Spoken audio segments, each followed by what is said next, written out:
Përshëndetje të nderuar zonja dhe zotrim, përshëndetje të dashur miq. Ja ku po ritakohemi sërish me mua Tirona Lilin, pikërisht këtu në kanalin Monitor TV, për të ndarë letrën e radhës. Unë në fakt në këtë pjesë të rubrikës Rrëfime jete, ndaj letra të ndryshme. Tregoj histori të ndryshme, letra që mi shkruajnë nënat shqiptare, motrat shqiptare, vëllezërit shqiptar. Dhe kjo letër që do të ndaj sot është shkruar nga një vjerë e quajtur Makbule për nusen e saj. Çfarë ka ndodhur në këtë familje, ju do ta kuptoni gjatë kohës kur unë në fakt do ta lexoj këtë letër. E dashur nuse, thot.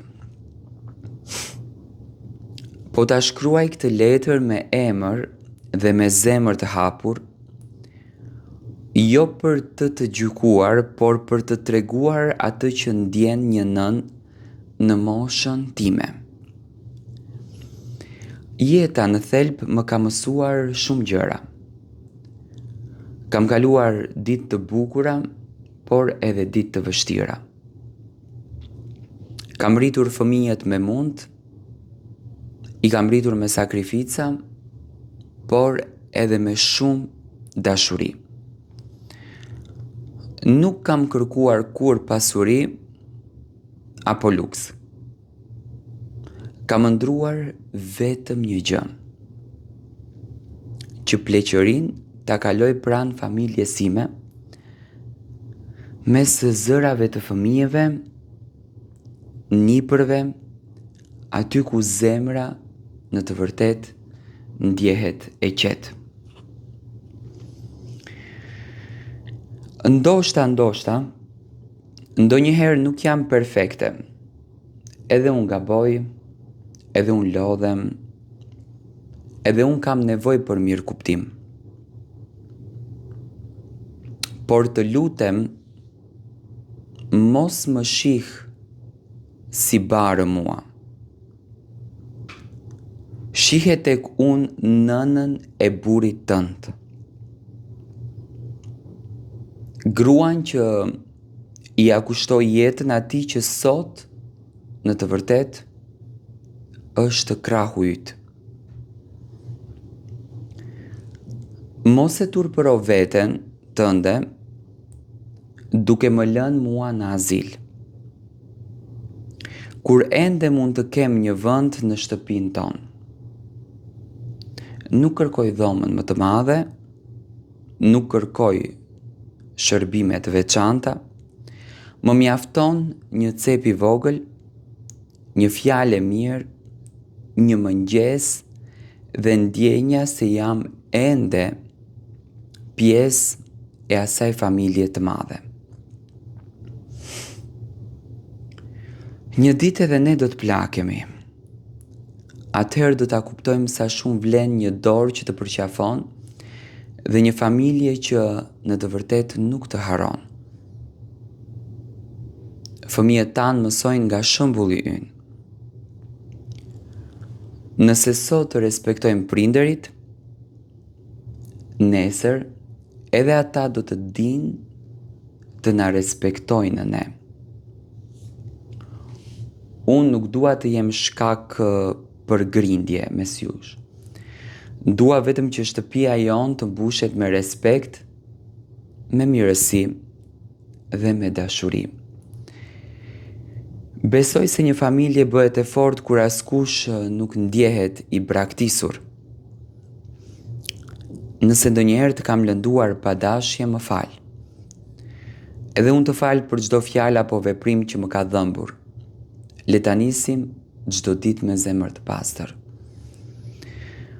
Unë të prita si bijën time,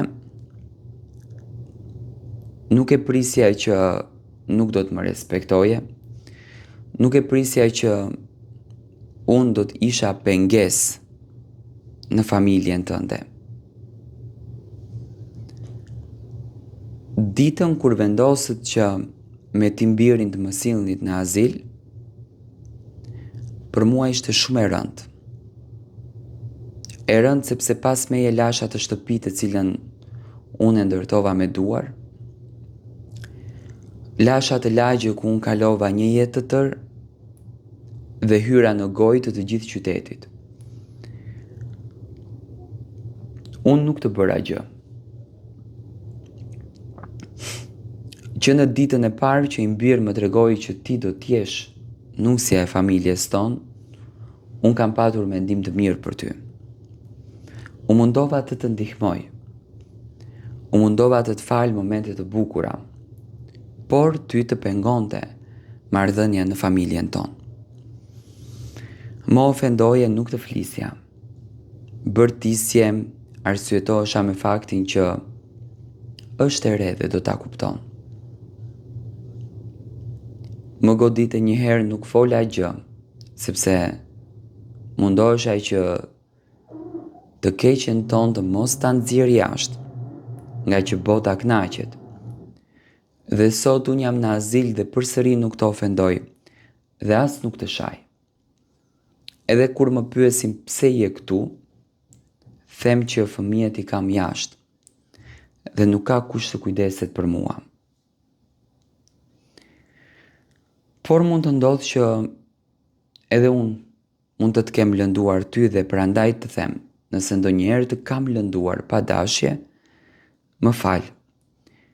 Edhe unë të fal për çdo fjalë apo çdo veprim që mua më ka dhëmbur. Siç të thash më parë, do ta them edhe një herë tani. Le ta nisim çdo ditë me zemër të pastër. Le të jetojnë fëmijët me dashurinë time. Le të jemi një familje e bekuar, sepse e kemi atë mundësi të jemi. Le të mos ta shkatërrojmë familjen. Nuk është e lehtë për mua që të dal me emër, por më duhesh të ta bëj, sepse nuk mundem më të duroj këtë trishtim. E lash këtë letër me shpresën se do të bi në veshin tënd. Do i kisha lutur të gjithë gratë të Tiranës ta shpërndanin sa më shumë. Nuk dua të më kujtosh për lotët, por për bekimet që të jap çdo ditë. Zoti e bekoft të familjen tonë, Zoti e bekoft të shtëpinë tonë, edhe zemrat tona. Me respekt dhe dashuri, nëna Makbule nga Tirana.